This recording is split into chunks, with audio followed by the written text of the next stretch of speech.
आज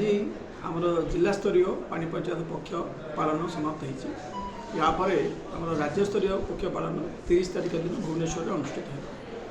आज जो पक्ष पालन थिला एथिरे पानी पंचायत सदस्य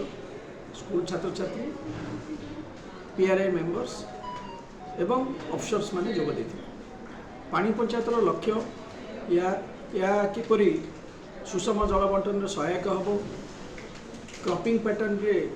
उन्नत मानर चाष करी लाभवान हेबे से उपरे पुंखानुपुंख आलोचना होता एवं चाषी मानकर किपरि उन्नति हेब ता उपरे विभिन्न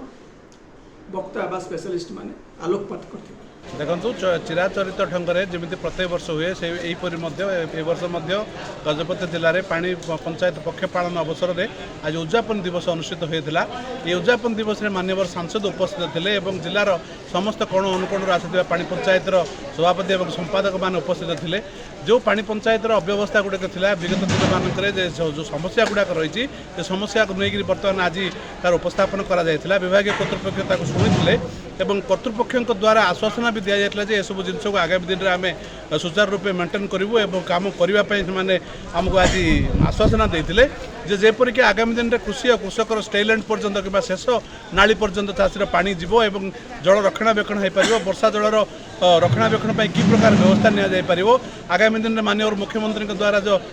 डिक्लेयर होती रामसागर कृष्णसागर और गजपति सागर पुनरुद्धार करने टंका आसी तार केमती कार्यक्षम हो पार से प्रति सुचारू रूप से कार्यक्षम करने पानी पंचायत मानक अनुरोध कर पानी पंचायत मान तार अनुरूप व्यवस्था करी पानी पंचायत सभापति और संपादक मान तत्वावधान करने बोलिकी आज एक प्रस्ताव पारित होता से प्रस्ताव को विभाग कर्तृपक्ष ग्रहण करते से अनुसार आगामी दिन में कार्यकारी हम से चाषी आशा रखी गजपति जिलार जे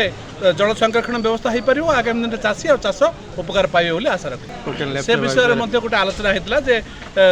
बर्तमान प्रथम पर्याय जो टार्गेट आसला सरी जाइए द्वितीय पर्याय टार्गेट देवाई बर्तमान राज्य सरकार को अनुरोध कर एक चिठी माध्यम जिलापाल को अनुरोध कर माननीय सांसद को किसी चाषी अभियोग करते आगामी टार्गेट किपर चाषी अति शीघ्र आसो और चाषी धान बिक्री हो पार से व्यवस्था नहीं माननीय सांसद जिलापाल सहित कथा कथा कहते।